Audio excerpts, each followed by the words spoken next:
Hello बच्चों, let's see this question and here this question says read the information below and answer the question that follow। आपको ये जो source दिया हुआ है, ये जो इन्फॉर्मेशन दी हुई है रीड करो और उसके बेस पे क्वेश्चन को सॉल्व करना है। तो आइए पहले सोर्स पढ़ते हैं। सोर्स क्या है आपका?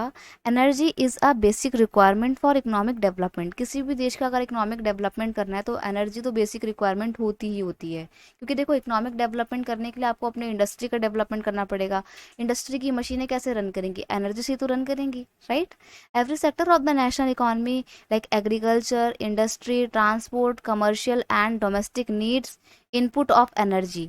ये सब जो भी इंडस्ट्री है नेशनल लेवल पे, चाहे एग्रीकल्चरल इंडस्ट्री हो, ट्रांसपोर्ट इंडस्ट्री हो, कमर्शियल और डोमेस्टिक नीड्स की इंडस्ट्री हो, ये सब एनर्जी के बेस पर ही काम करते हैं।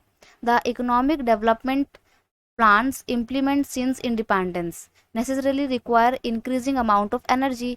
अब जब से भारत आज़ाद हुआ है और हमने जितने भी प्लान इम्प्लीमेंट करे हैं डेवलपमेंट के, लगातार हमारी एनर्जी की जो रिक्वायरमेंट है वो इंक्रीज हो रही है।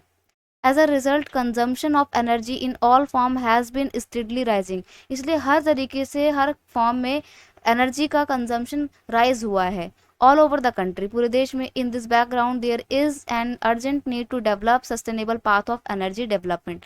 इसलिए बहुत ज़रूरी है कि एनर्जी को यूज़ करने के लिए एक सस्टेनेबल पाथ को डेवलप किया जाए। सस्टेनेबल पाथ मतलब ऐसा रास्ता जिसमें एनर्जी को हम प्रेजेंट में यूटिलाइज करें इस तरीके से कि हमारी आगे आने वाली जनरेशन के लिए भी वो एनर्जी बची रहे।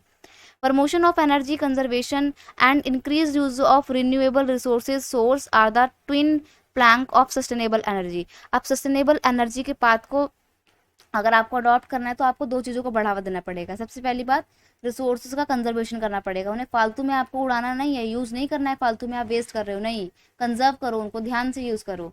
और दूसरी बात, रिन्यूएबल रिसोर्सेज का ज़्यादा से ज़्यादा इस्तेमाल करो, यानी कि ऐसे रिसोर्स जिनको आप बार बार यूटिलाइज कर सकते हो, अनलिमिटेड अमाउंट में है, सोलर एनर्जी जैसे। ठीक है, तो ये हमारी एनर्जी रिक्वायरमेंट को भी पूरा करेंगे और आगे फ्यूचर में भी बने रहेंगे।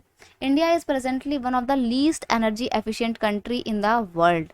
We have to adopt a cautious approach for the judicious use of limited energy resources. देखो इंडिया में ना एफिशिएंट तरीके से एनर्जी को यूज़ करने की रिसोर्सेज बहुत कम है, इसलिए बहुत ज़्यादा ज़रूरत है कि हमारे को ध्यान से एनर्जी रिसोर्सेज को लिमिटेड तरीके से जुडिशियस वे में यूज़ करना होगा। For example, as concern citizen we can do our bit by using public transport system instead of individual vehicles, switching off electricity when not in use. तो इसके लिए अब यहाँ पर आपको तरीके बता रखे हैं कि कैसे हम एग्जाम्पल दे सकते हैं अपने सिटीजन्स को कि कैसे हमारे को एनर्जी को कंजर्व करना है। इसके लिए हम ज़्यादा से ज़्यादा पब्लिक ट्रांसपोर्ट का यूज़ करेंगे ताकि आपके प्राइवेट व्हीकल में एनर्जी कंजम्पशन ज़्यादा ना हो। साथ ही साथ हम उस इलेक्ट्रिसिटी के अप्लायंसेस को तब बंद कर देंगे जब वो यूज़ में नहीं होगा। Using power saving device and using non conventional source of energy. हम पावर सेविंग डिवाइस को यूज़ करेंगे और जो non conventional source of energy है ना, उनको यूज़ करना कम करेंगे। कन्वेंशनल सोर्स ऑफ एनर्जी वो होते हैं जो बार बार यूज़ नहीं कर सकते हैं, एक बार के यूज़ करने के बाद ख़त्म हो जाते हैं। पुराने सोर्स ऑफ एनर्जी जैसे पेट्रोल हो गया, कोयला हो गया, ये सब कैसे हैं? कन्वेंशनल सोर्स ऑफ एनर्जी है। इसकी जगह हमारे को solar energy, wind energy, hydro electric energy का इस्तेमाल करना है, क्योंकि ये रिन्यूएबल होते हैं, इन्वायरमेंट को कोई पोल्यूशन नहीं फैलाते हैं और अनलिमिटेड अमाउंट में होते हैं, ताकि तो हमारी आगे आने वाली जनरेशन के लिए भी ये बचे रहेंगे। इसलिए इस पूरे सोर्स में हम देखते हैं कि कैसे हमारे को रिसोर्सेज को एफिशिएंट तरीके से केयरफुली यूज़ करना है, वो बताया गया है। अब देखते हैं अपने क्वेश्चन को कि क्वेश्चन हमारा यहाँ पर क्या पूछ रहा है। क्वेश्चन है, how will using public transport system instead of individual vehicle help us. किस तरीके से ट्रांसपोर्टेशन के लिए हम पब्लिक ट्रांसपोर्ट सिस्टम का यूज़ कर सकते हैं और कैसे ये हेल्पफुल हो सकता है बजाय इंडिविजुअल व्हीकल रिसोर्सेज के। तो देखिए, सेविंग रिसोर्स ये हमारे रिसोर्सेज को बचाएगा, सेविंग एनर्जी ये हमारे एनर्जी को बचाएगा, सेविंग व्हीकल से हमारे व्हीकल्स को बचाएगा, या फिर ऑल ऑफ द अबव।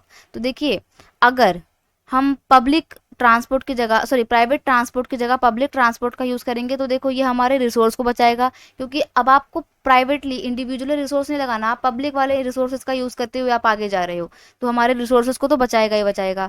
साथ ही साथ हमारे एनर्जी को भी बचाएगा। क्यों? क्योंकि देखो, आप अगर अपना प्राइवेट व्हीकल से जाओगे तो आपको उसके लिए अलग एनर्जी की ज़रूरत रहेगी, और पावर पब्लिक ट्रांसपोर्ट तो चल ही रहा है तो उसके लिए अलग एनर्जी की ज़रूरत रहेगी।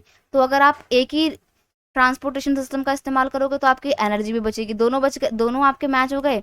सेविंग व्हीकल, अब जब आप पब्लिक ट्रांसपोर्ट का यूज़ कर रहे हो तो आपको अपने पर्सनल व्हीकल की ज़रूरत नहीं है, वो पर्सनल व्हीकल आपका बच गया। तो हम यहाँ पे देखते हैं हमारे तीनों ऑप्शन सही है, that is why option D, all of the above is your final answer. I hope you understood it very well. Best of luck.